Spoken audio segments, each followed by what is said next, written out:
ক্রমিক স্বাভাবিক সংখ্যা। আচ্ছা, ক্রমিক মানে কিন্তু আমরা বলেছি যে সিরিয়াল, মানে ধারাবাহিকভাবে, মানে একটার পর আরেকটা, মানে 1 2 3 অথবা 10 11 12 অথবা 15 16 17 এইরকম। আচ্ছা, তাহলে এই 1 2 3 বা 4 5 6 এইরকম তিনটা সংখ্যাকে যোগ করলে 24 হয়।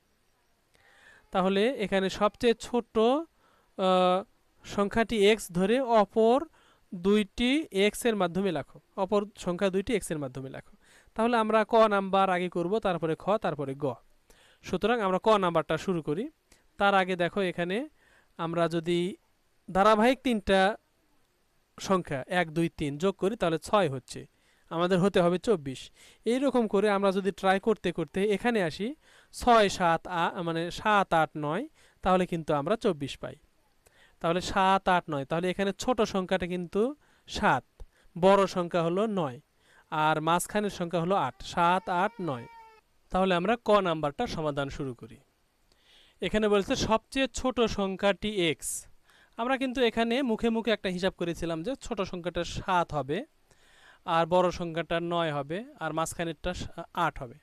তাহলে এখানে আমাদের বলছে সবচেয়ে ছোট সংখ্যাটি x হলে অপর সংখ্যা দুটি x এর মাধ্যমে লেখো। তাহলে ছোট সংখ্যা যদি x হয়, তার পরের সংখ্যা 8, মানে শত সংখ্যা যদি 7 হয়, তার পরের সংখ্যা 8, তার মানে 7-এর সাথে 1 যোগ করলেই কিন্তু আমরা পাচ্ছি। তারপরেরটা আমরা 2 যোগ করলে পাচ্ছি, মানে 7-এর সাথে 2 যোগ করলে 9 পাচ্ছি। 7 8 9 তিনটাই কিন্তু ধারাবাহিক বা ক্রমিক সংখ্যা। তাহলে দেখো এই 7 থেকে 8 পাবো কিভাবে? 1 যোগ করলে কিন্তু পাবো। আবার 7 থেকে 9 কিভাবে পাবো? 2 যোগ করলে কিন্তু 9 পাবো। এই জন্য আমরা এখানে ধরে নেব ছোট সংখ্যাটা x, তার মানে তার পরের সংখ্যাটা বা মাঝের সংখ্যাটা x এর সাথে 1 যোগ করলে পাবো, আবার বড় সংখ্যাটা x এর সাথে 2 যোগ করলেই পাবো। আচ্ছা, তাহলে আমরা এইভাবে কিন্তু এই ক নাম্বারটা এই এতটুকু লিখলেই কিন্তু আমাদের হয়ে যাবে। আচ্ছা, এরপরে আমরা খ নাম্বারটা দেখি। দেওয়া তথ্যের সাহায্যে সংখ্যা তিনটি নির্ণয় করো। তাহলে দেওয়া তথ্য কি কি আছে? এই যে এখানে 24, যোগফল 24, মানে এই তিনটা যোগ করলে যোগফল 24 হয়। তাহলে আমরা লিখতে পারি যে ক থেকে পাই ছোট সংখ্যাটা x, মাঝের সংখ্যাটা x প্লাস 1, আর বড় সংখ্যাটা x প্লাস 2। তাহলে এই তিনটা যদি যোগ করি তাহলে যোগফল 24। তার মানে আমরা লিখতে পারি প্রশ্ন মতে x plus x plus 1 plus x plus 2। তার মানে x প্লাস 1 আর x প্লাস 2 এই তিনটা যোগ করলে যোগফল 24 হয়, মানে সমান 24। এটা আমরা একটা সমীকরণে লিখতে পারি। এখন এই সমীকরণটাকে আমরা বিভিন্নভাবে মানে সমাধান করতে পারি। আমরা এই 1 আর এই 2 কে আমরা এই পাশে এখনই আনতে পারি, অথবা এখানে আমরা যোগ করে আমরা 3 বানিয়ে তারপরে আনতে পারি।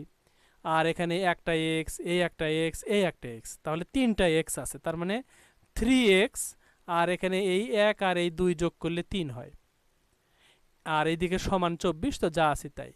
এখন আমরা এই যে প্লাস 3 এটাকে যদি আমরা ডান পাশে নিয়ে আসি তাহলে মাইনাস 3 হয়ে যায়।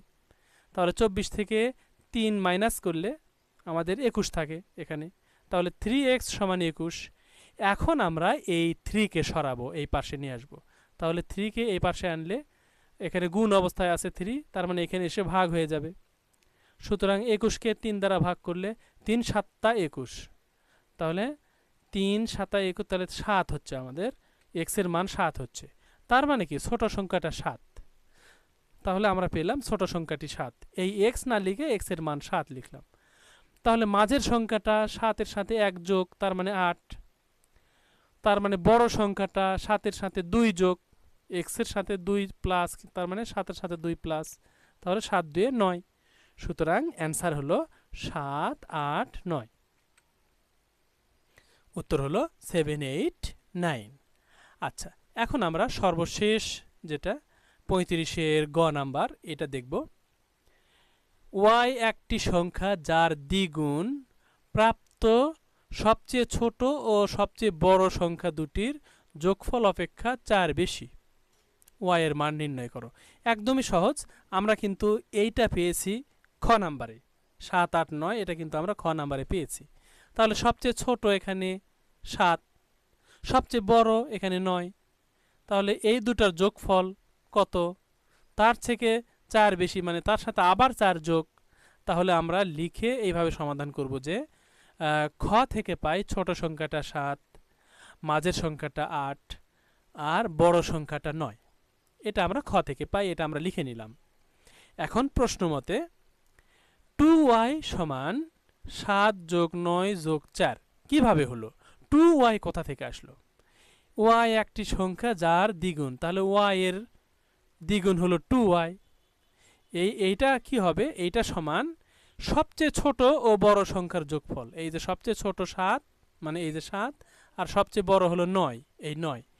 তো এই দুটো যোগফলের সাথে আবার 4 যোগ কেন হলো? এখানে যোগফল অপেক্ষা 4 বেশি। এই 4 বেশি হওয়ার কারণে, বেশি কথাটা থাকার কারণেই এখানে 4 যোগ হলো। তাহলে 2y সমান এই তিনটাই যোগ, তাহলে এই তিনটা যোগ করলে 20 হয়।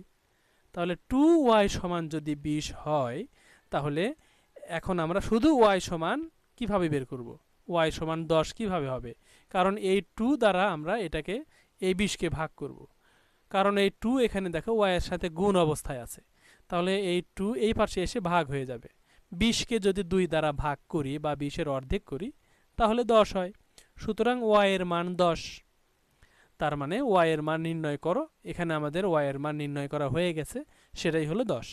সুতরাং এই 10 বা 10 এটাই হলো উত্তর বা অ্যান্সার।